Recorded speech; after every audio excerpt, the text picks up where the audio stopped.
Appreciate you joining me today. I hope you're having a good day. We are going to be looking in Zechariah today. Our hymn is Hilltops of Glory.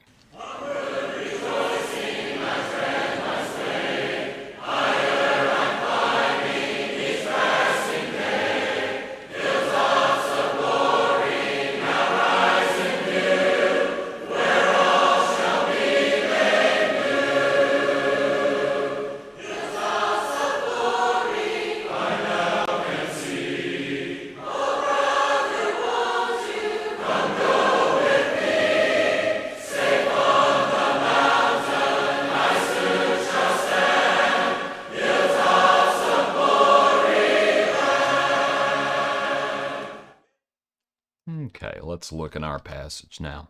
We're in Zechariah chapter 6 today. And as the captives, have come back and the temple is rebuilt finally, the wall is rebuilt finally, and of course it's all about preparation for the Messiah. And so in verse 12, actually, let's just start at verse 9. The word of the Lord came to me, saying, receive the gift from the captives. Okay, and enter the house of Josiah the son of Zephaniah. Take the silver and gold, make an elaborate crown, set it on the head of Joshua, the son of Jehozadak, the high priest. One of the commentators makes the point that here as, let me put it back up on the screen, as Joshua, the son of Jehozadak, you might notice, right, the crown set on him, and that he makes the point, I think it's Henry who makes the point about the chief captain, these types of Christ, and who are named Joshua, and of course that is the name of Jesus, Jeshua, and that you have the chief captain, Joshua, who would lead them across the Jordan, and then you have post-captivity, you have this king. Anyway, maybe something to that. But regardless, I do think we have a messianic prophecy in the passage. As it says, then speak to him, saying, thus says the Lord of hosts, saying, behold the man whose name is the branch. From his place he shall branch out, and he shall build the temple of the Lord.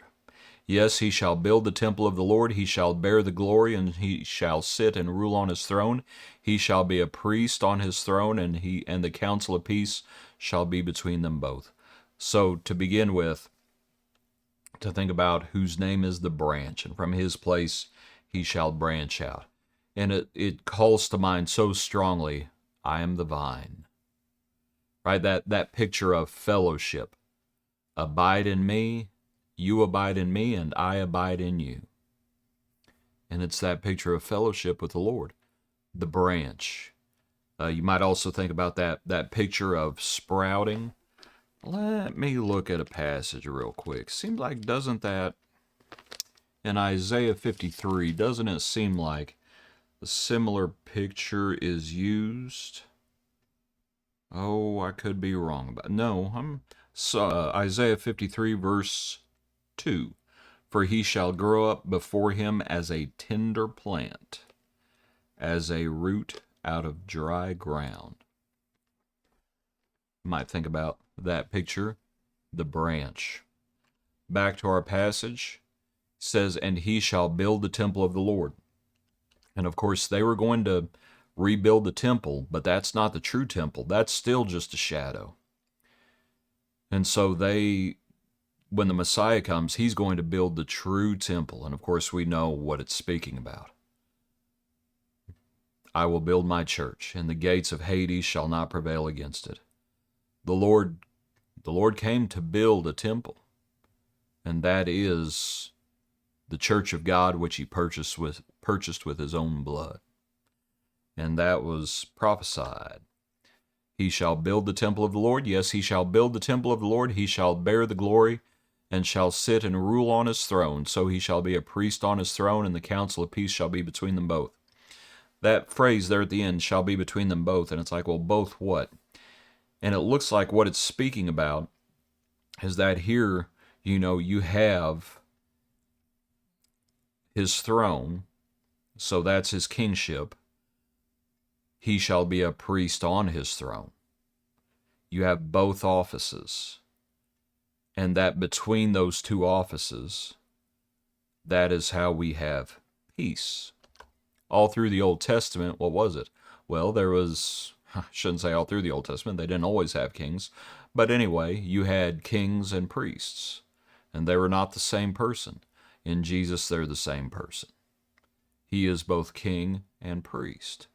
And so he is our high priest. And so we think about the sacrifice. We think about the atonement. We think about how our high priest has compassion upon us, but he's also our king. And so we recognize the authority that he has. And all authority has been given to him. And so those two combined, that is how we have peace with the Father. And so in thinking about hilltops of glory, and we think about the kingdom, and we think about our King. Appreciate you. Hope you have a good day. Join us tomorrow for another portion of our daily praise.